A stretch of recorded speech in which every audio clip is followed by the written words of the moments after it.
What's good, everybody? It's your boy, O'Shea Duke Jackson, back at it again with another episode of The Celebrity Junkie. Now, guys, I know a lot of you don't watch many of the reality shows that are coming up right now. Shout out to the Oprah Network. They have a really good one called Love and Marriage Huntsville. And I think it's kind of like, like Love and Hip Hop Atlanta, but only like the real rich people of Huntsville, Alabama. And shout out to SPK because he went to Alabama A&M, which is right very near Huntsville, Alabama. And one of the characters in this particular show is a beautiful lady by the name of Tiffany. Now, she looks like the light-skinned friend looking like Michael Jackson. So she's got her little light-skinned thing on. She has the typical mulatto black elite look, and she is married to a very successful husband, and he's doing very well. However, that wasn't always the case, okay? Because the husband she had before, he passed away, okay? So she's remarried, first husband died. But why did the first husband pass away? Let's kind of rewind and go back there. Tiffany was a single mom, which means she had a kid by somebody who didn't want to be with her. She was struggling. She met a really, really good man that was supportive of her, wanted to help her out. He was really sensitive to her needs, and he worked really hard to provide for the family.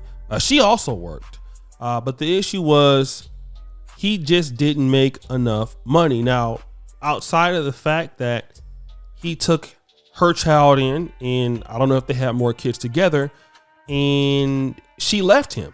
And when she left him, it appears that he died of depression and a broken heart because of her. And I don't want to play that clip here on YouTube because it might get copyrighted, but she even admits that she was selfish. She even admits that, she had a wonderful man and she married for money. But the thing is that at least, she's honest, right? And my question is this for her, are ladies like her? What happens when Tiffany isn't good looking anymore? What happens when she hits, the proverbial wall? Would her husband do her like that? And let me tell you, he should. And I'm going to tell you why. Why? Because she deserves it. A lot of times people in marriages and relationships, they expect that you should stick with somebody through, thick or thin. And I agree, that should be the case. We'll get it together if we can't. But many times in today's world, people don't really care about you that much. People really care about what you can do for them. And I'm not saying that all women are just as foul as she is, but I want guys to at least understand what you're dealing with. Okay. If you're a man and you're looking to be in love, you're looking for a woman to love you. And obviously you can get women who are not so interested in money and interested in luxury things. But if you have a woman who's interested in those things and you don't have it, it's very possible that if you don't really have those things, she could move on. And I want guys to understand that love is never really unconditional with women that you meet. Unconditional love is like the love that your mom gives you, the love that your grandma may have given you. Nobody really loves you like that. Like the way my mother loves me, I've never met another person that loves me like that. Not even my own grandma loves me like that. My mom and my dad, they would do anything for me. My grandma, she might do something for me. My grandfather, he passed, he loved me a lot, but not really as much as my mom, right? Because that was an unconditional thing because she actually has a permanent interest in me. She birthed me. She raised me. My father, he's my father. I am his child, right? I am his lineage. But outside of that, people that you meet, you can do a lot of good things for them. You can help them. You can give them your all. And the reality is that a lot of times that isn't reciprocated. We can kind of look at what's happening with Will Smith. Look at how much Will Smith has put into Jada Pinkett. Look at that. As men, we can relate to that. Doing a lot for a young lady or doing a lot for a lady that we really love a lot, but we're not getting much in return. And the reason is because we love her. And one thing about men is when we love, we tend to love really hard. And that's one thing I want to talk about because in these red pill communities and the manosphere communities, we kind of forget that, these are real feelings. And shout out to Academics, because he said the same thing. Men love. Men have feelings for women. Men have emotions for women. That's absolutely true. I don't care how much of the red pill that you take. It's just ingrained in you to provide, to want to protect, to want to defend, to want to give, because men are givers in society. The problem is that we a lot of times give to the wrong woman. And a lot of times we put those things on being infatuated with her looks. She's light-skinned. She got a fat ass. And that woman don't love you like you love her, bro. And it drives some men to crazy things. Suicide, murder, and all that kind of stuff, and in early death. And I want to say something that my uncle Mike used to tell me. And he used to always have a really simple saying. Love who loves you.